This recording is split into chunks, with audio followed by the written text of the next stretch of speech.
who's a veteran professor in cinema and photography, Dr. Jyotsna Kapur, to join me in welcoming her.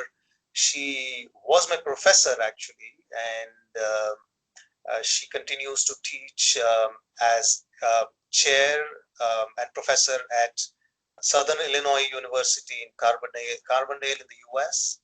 She has a PhD from Northwestern University and an MPS from Cornell.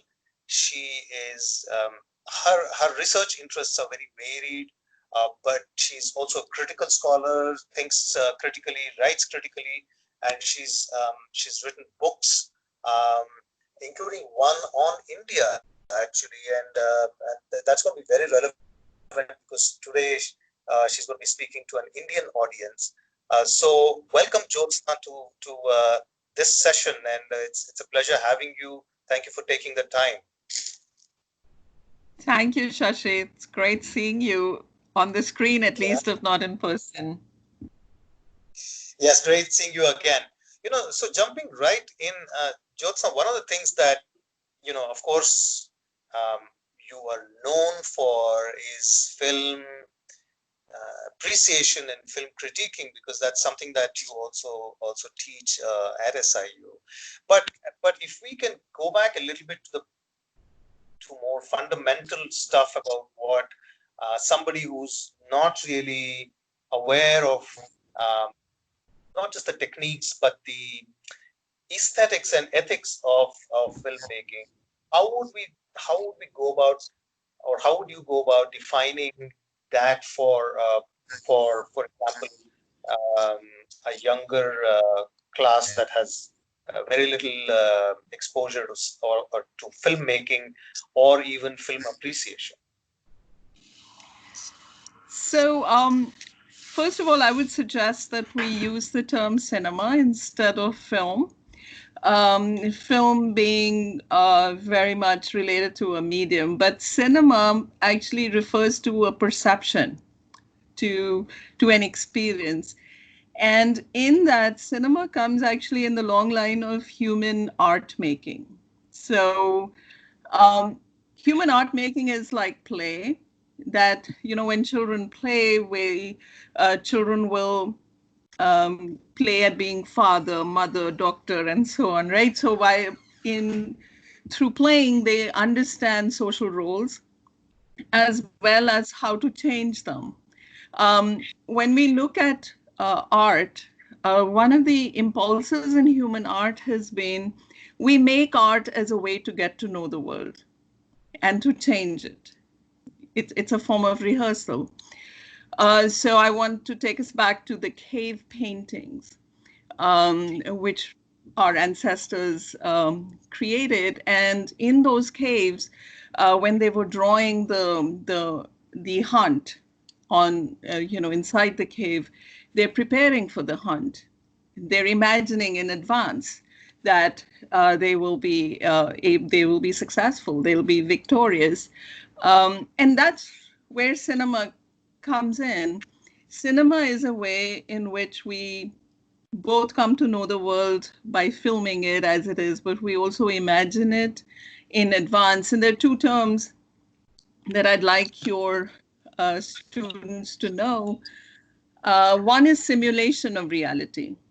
Mm-hmm. Simulation is, it makes things seem as if they are real. So cinema is very much an immersive medium, although it happens on the screen. It creates this illusion of being in that world, even if it's a world in history or in the future, or very much a nonfiction, a documentary. You feel you're there with the characters. So one is simulation of reality, but the other is indexical. And the word index comes from the index finger, so you point at something. So indexical relationship to reality is that the image is an indication that what it is showing you actually happened. So that's so unlike painting, where the painter is drawing by hand, the camera seems to capture reality in a way that we were not able to before. And in Right. between these two extremes, where simulation is an illusion, is a false construction of reality in a way, and indexical, which is pointing to the existence of reality, where we use these images as evidence, that's where we as Mhm. spectators and where filmmakers exist. So as spectators, we both love the cinematic image and we hate it because we know it lies, but we love it because it is our touch with reality. Like, family albums, for example, all of us know that, not everybody was happy all the time, that they're all, smiling, but then that's also the only way we have photographs or images now, home movies of a time that is gone. So that's the simulation you're talking about. Because even if the image is an illusion, Mm-hmm. as we are relating to our own reality when we look at that illusion. So is that the purpose of cinema? I would say it's the experience of cinema, and its purpose is deeply related actually to the human condition. So Andre Bazin, for example, who's a French theorist, said in the early years of cinema that cinema helped humans conquer death. That in time things disappear, but cinema is a way in which we make memories and we keep we conquer death, we conquer the natural erosion of time. And again, this relates very much to other art forms, like Bazin called cinema the mummy complex, which is like Egyptians would create mummies as a way to preserve their, kings and queens. So uh, I think the purpose, cinema is a purpose, to your question, the purpose is actually to help us hold on to memory, to remember. And that is Right. very important to humans, um, and in the long arc of history, that has been very much part of movements for justice. Right, right, right. In fact, that actually kind of dovetails into the question uh, of contemporary relevance of um, let's call it critical appreciation of cinema, right? I mean, today if I'm watching if I'm watching a movie, um, am I expected to be a critical viewer, um, or can I be a consciously critical viewer for a reason? Isn't the whole purpose to create the illusion? Hmm. Uh, that's a really good question because the whole purpose is to create the illusion that has been actually the mainstay of popular commercial cinema, whether it's Hollywood or it's Bombay cinema. So, in fact, I've been teaching now for 20 years, and um, one of the things students will initially say is that you suck the fun out of our film viewing experience. Right? The Now, viewer, the yes, illusion. yes. And but by the end of the class, they're like, we're beginning to understand and get pleasure in cinema in a way that we never had before, because now you understand how it's creating the illusion, and you can, humans are complex beings. We're fully capable of being in an illusion and also being out of it. And Yeah. that's again where film criticism works, is why am I so moved by this work? Why did I start to cry, or why did I start to laugh? While laughing, think about how something is acting upon you. And I think it's the sad part of sort of living as a consumer in society as opposed to being a citizen or a thinker or a conscious being, has been that we've been taught that when we think, that means it's work. It's not pleasurable. But actually, thinking enhances the pleasure, just as, to my students, I give that example of like even to talk about, and maybe this is risque here, but um, real sexual pleasure comes out of knowledge. That's where freedom is. But if people are ignorant, they don't understand how things work, then, you're just, then it's oppressive. So in other areas of our lives, we feel we are oppressed if we are told not to think and just do. But in cinema, somehow that's been the victory, I would say, of commercial interests. We now think that to not Right. think, to shut your brain off, is actually a good thing. So let me problematize that, right?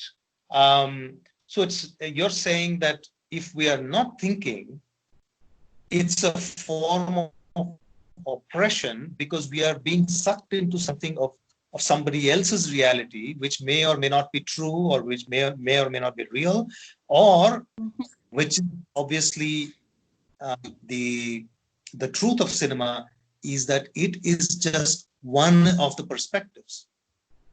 Mm-hmm. So I'm Yes, mixing up here the narrative and the plot and stuff like that, but you get the point. yes, I agree. Totally. And think about it, it is the power of the medium, right? It is this capacity to simulate and to be indexical. So it sucks us into that world. But in life, we don't like it when people tell us, shut your brain off, don't think. We would experience it as oppressive if you go to work and you're not allowed to have ideas about how work should progress, where things should go.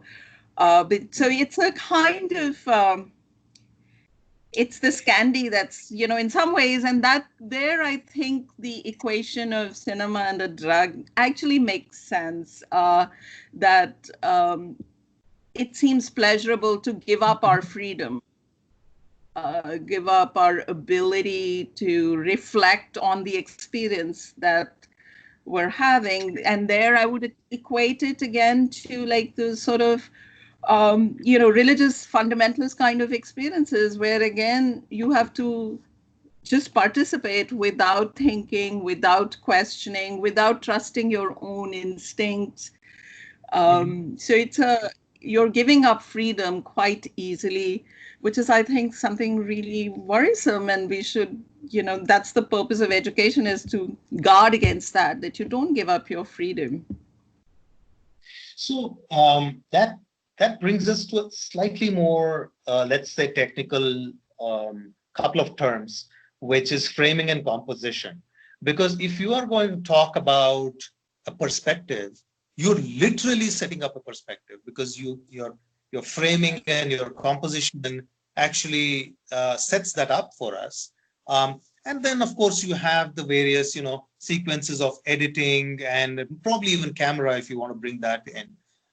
What goes into that narrative, and how, and probably maybe you can give an example or two, if you like, or even show an example or two of how that actually works on audiences, like or I like the word spectator only because you and I probably know the spectator has been examined critically a lot in terms of voyeurism, etc. So I just brought that word, but I was just wondering if you would like to shed light on that. Okay, great. If I can share my screen, I'm going to try this and just let me know if it's working. So I'm sharing my screen. Can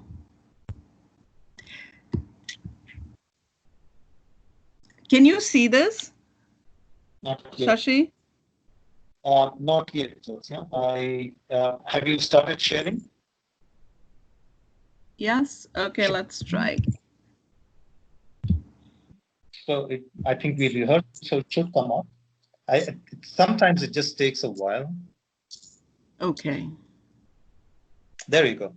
I think it's starting to come up now, but I'm just seeing myself Okay. right now. There you go. All right. It's there now? Yes. Okay, so this is a very short, quick, dirty lesson, but we have to think about, and here I use the term film form, form meaning a system.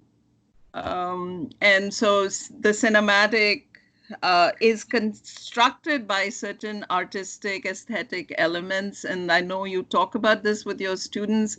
So this is like, grammar of a language.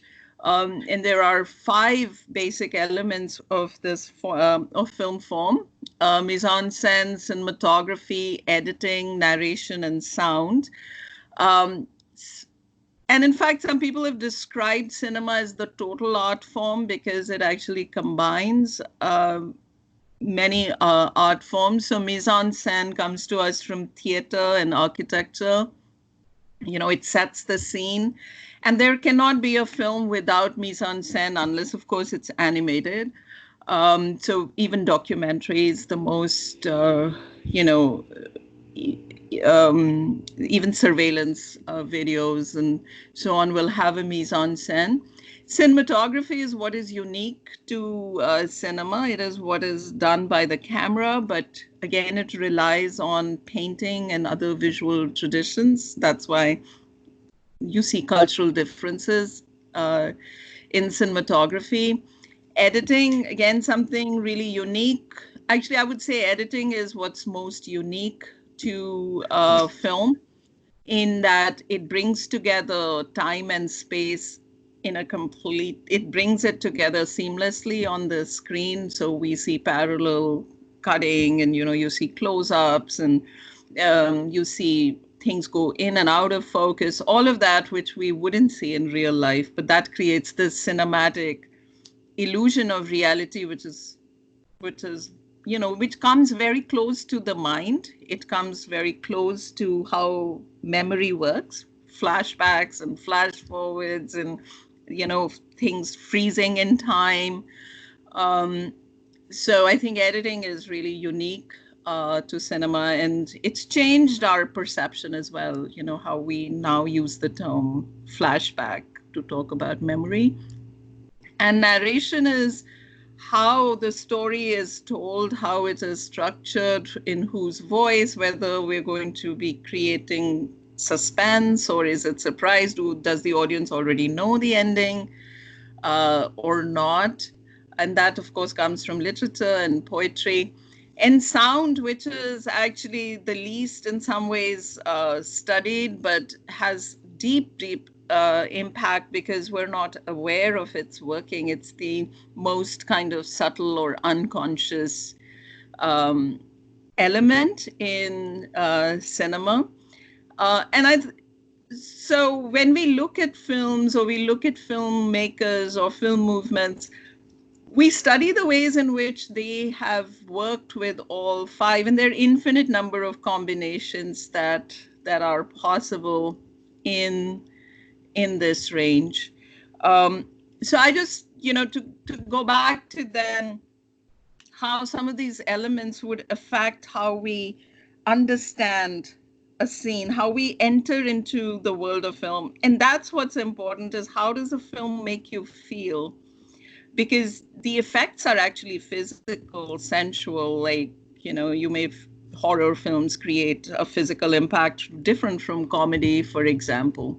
So I just wanted to show you some images of the power of cinema and the ways in which it simulates and creates this immersive world. So here was this film Inception, which is this dreamlike reality. The dream is real was the line tagline.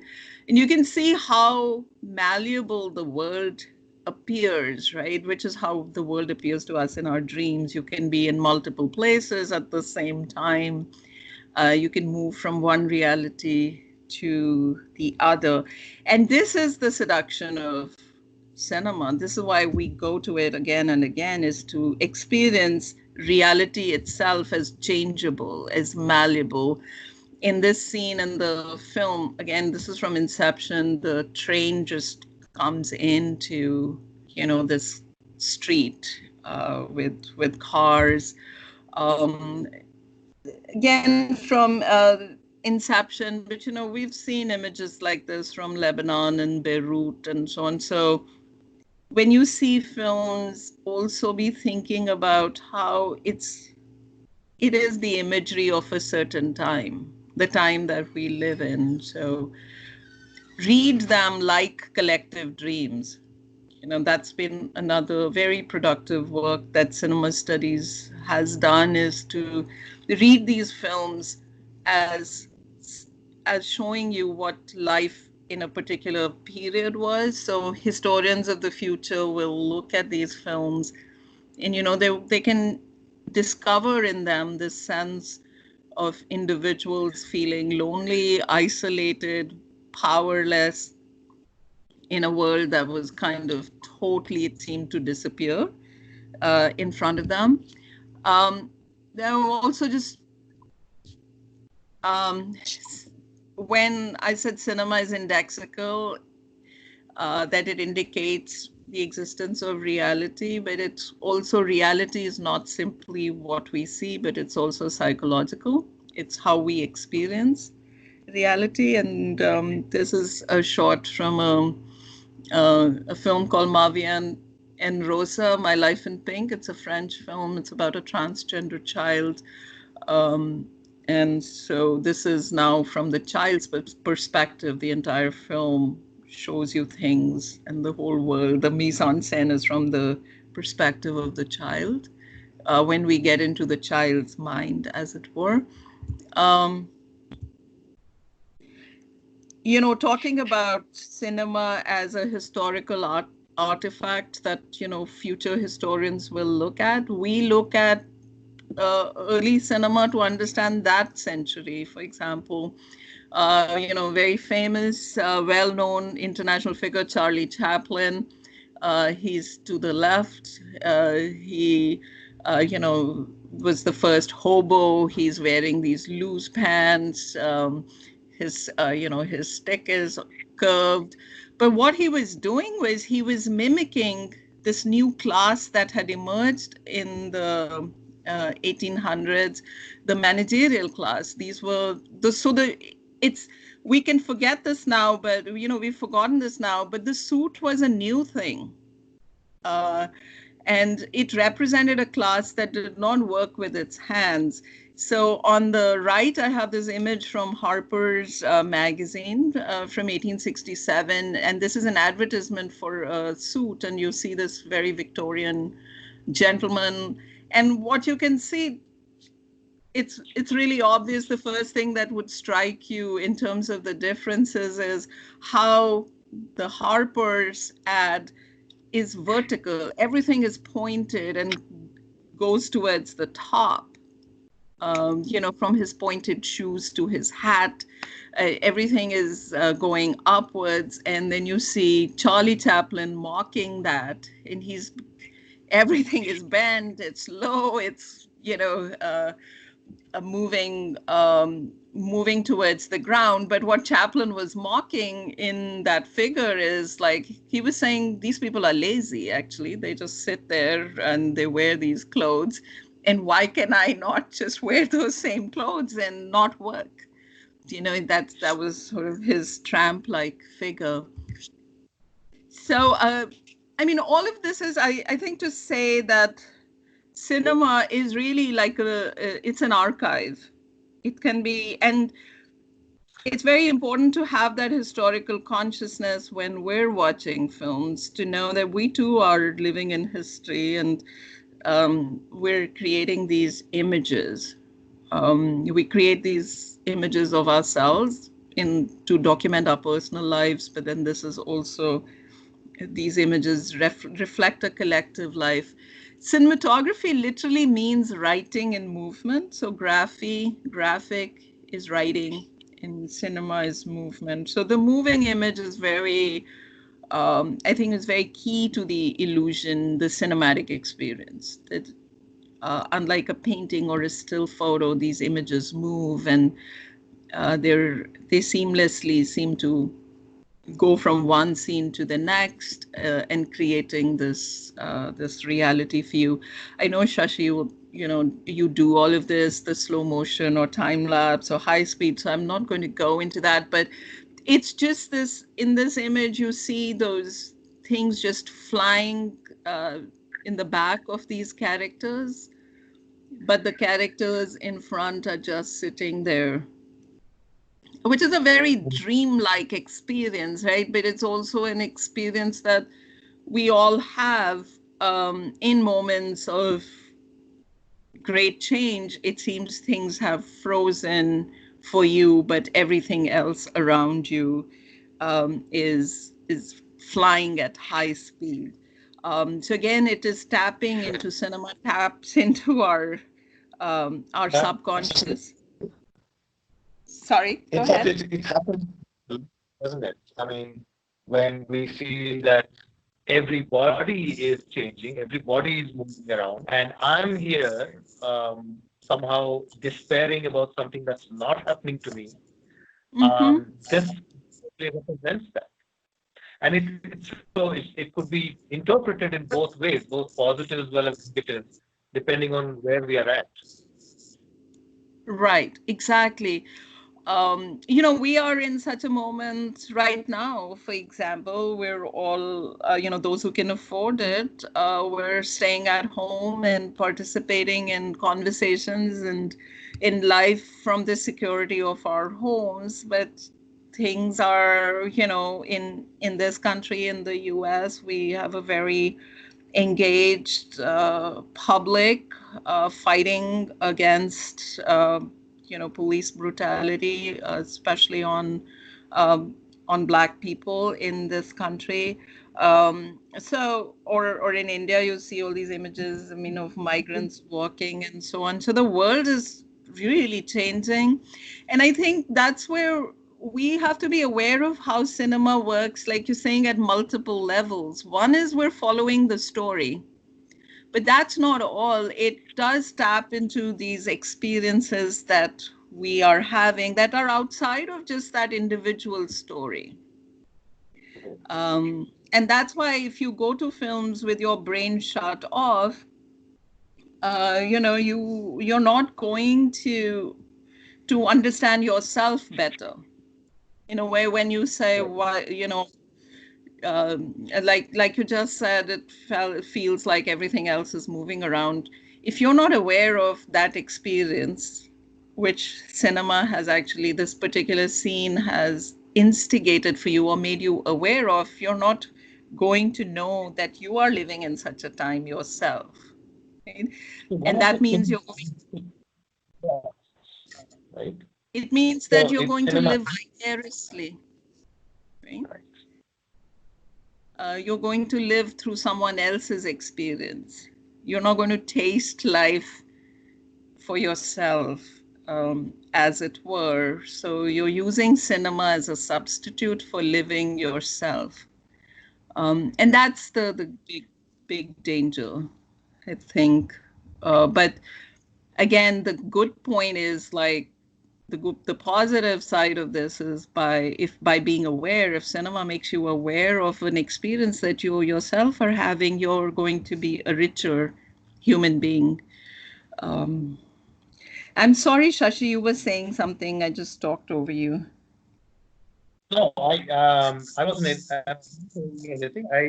I was just saying that it therefore helps you to connect the dots between that image and our own life, because that image is the representation of what we feel. But if we feel that and we think about this image, that kind of serves the purpose of cinema to a certain extent. So that would be Yes, true of any kind of image, right? yes, yes, Different image. exactly. Yes. So that really raises this other important point, which is that even so-called bad films have truth in them. Right. If if you know what that truth is, right? If you are yourself tuned into the world and your own reality and your understanding, and you question how you know things, you can find meaning in the very worst film as well. There may be a scene there may be a shot, there may be something, a sound that resonates with you. I like to think of cinema as as an object lesson, as a toy, as a way in which we actually deepen our own experience of the world. Great. And then all of these things of cinematography, like telling a story in the same without changing. So in deep focus, in this particular scene, we see the parents, they're actually signing off their child's future. The mother is signing the child's future. The father is actually a little bit opposed to it. He's standing in the back. And behind the window is the child whose future is being signed off. And he's just playing in the snow. So in this image, in this short scene, the filmmaker has achieved what a novelist would over a number of pages, right? And they've done it without telling us this is what's going on happening, this is what's happening, but we can read it. The images from Citizen Kane, made by Orson Welles, considered a classic of American cinema. And that's where we have poetry in film. So this is a very poetic scene, the way it is being staged. And as the scene progresses, actually, once the father agrees to that signing off, because the mother and father are going to get money, he goes and he shuts down the window, and then we don't hear the child playing anymore. And so it's literally shutting him off, and also closing the door on that child's future.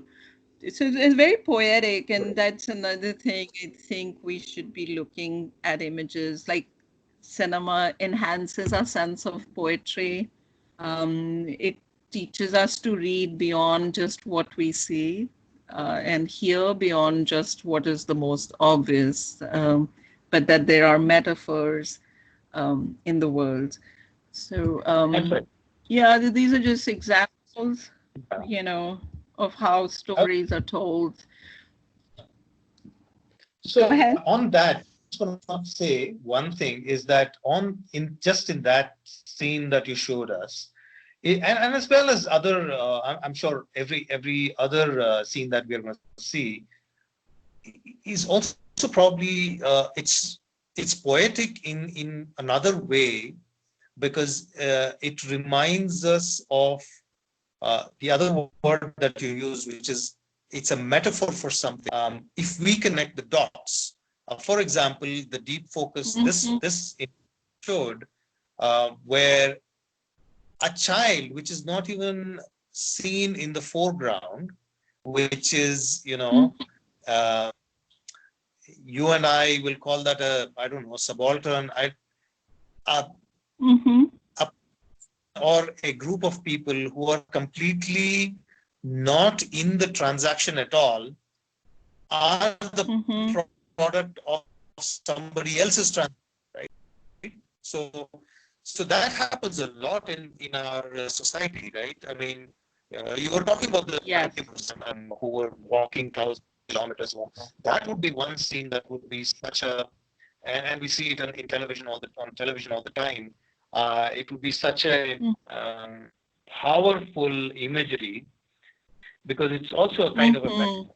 So apart from that, it's just a commentary, not a question per se. So sorry. Yes. Yes, no, totally. I agree that sort of reading that you're giving of this as a subaltern group. And then also the power of sound in constructing that metaphor, the child sounds are literally um, uh, silenced. Uh, as with the migrant workers, in these images we're seeing here of people banging pots in their balconies, and so just the juxtaposition, which again editing can achieve. In this case, the beauty is he's doing it in one scene, but you can also juxtapose those two, right? Walking silently versus the the sounds being made and so on. So it teaches us to look at the reality around us in a deeper way, and not just, oh, those people are marching and these people are banging pots, or here a transaction is going and the child is playing. Because I think those who try to tell us that you should not think, that's what they're killing, is our ability for poetry, for imagination, for empathy. We will not have all of the experiences in life, but that's what art does. It grows you, it expands you, because you read and you see and you have the experiences of someone else, and that's how you develop your own empathy, your own ability to feel for yourself, first of all, and then feel for others. um, yeah, rather than become a tool for someone else's plans. And it's such a easy, beautiful way to learn that. That's why I love cinema, and I think there's so much that can be learned in a safe way. That's you learn to observe. Actually, you learn to observe life in a way. Yeah, and then these are just how stories can be told. You're shifting character um, angles and so on, movement tracking, and etc. That's all I had, actually. It was just a way to, just illustrate a little bit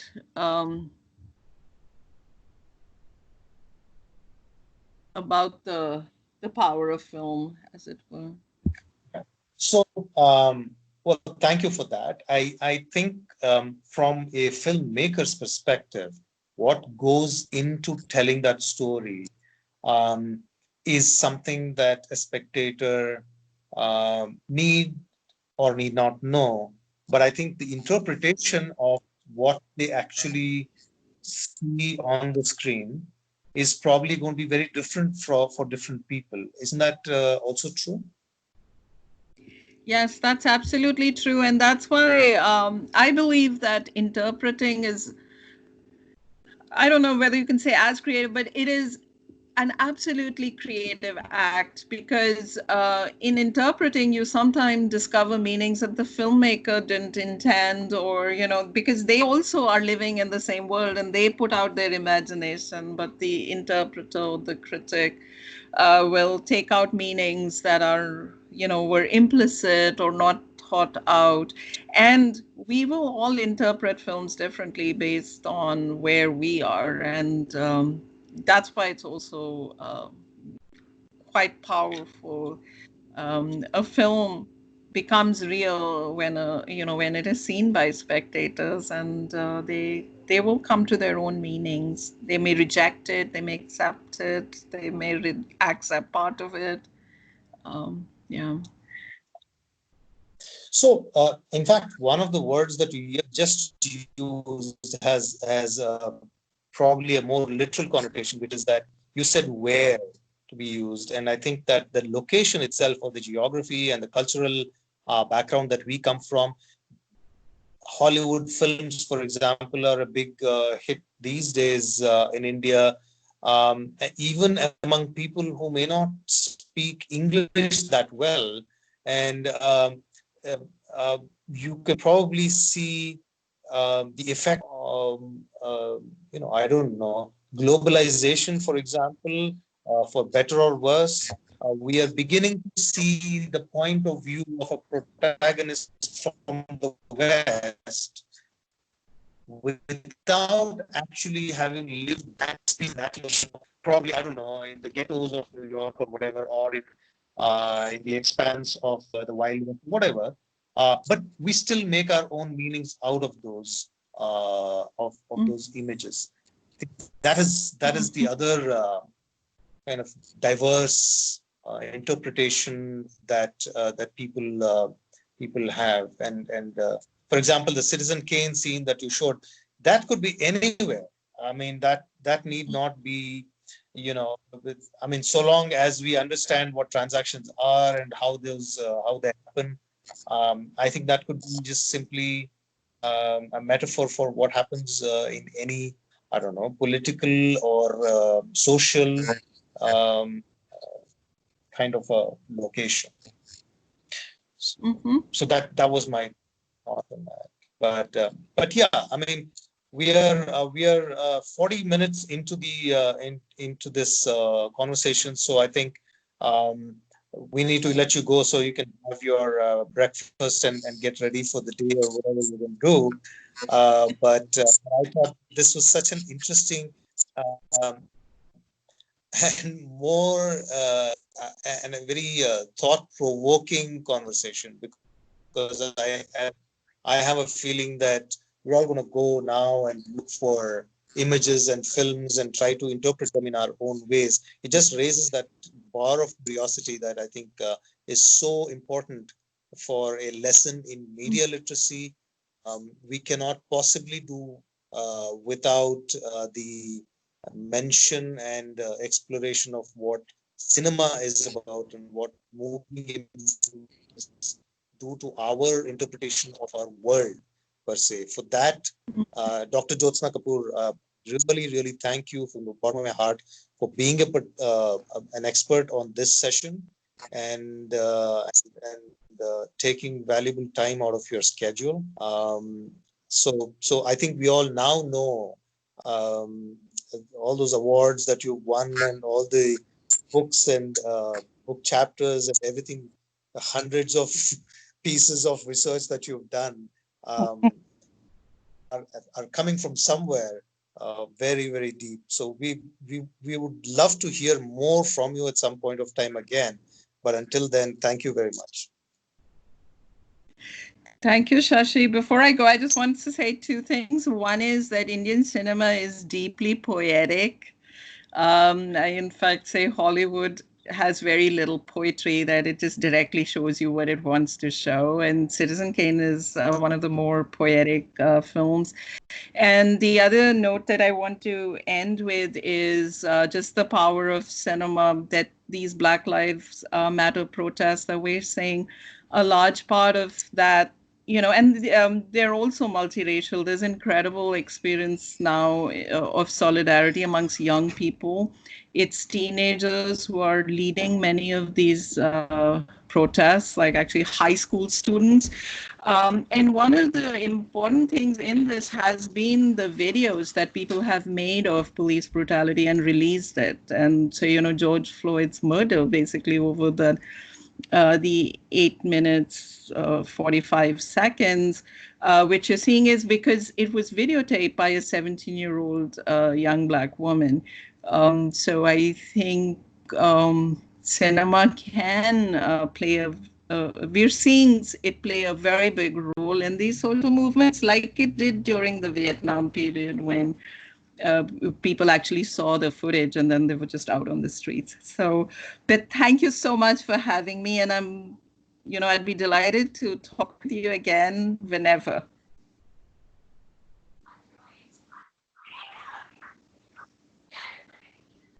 Thank you so much, Jyotsna. I don't know if we lost you there or you had finished speaking.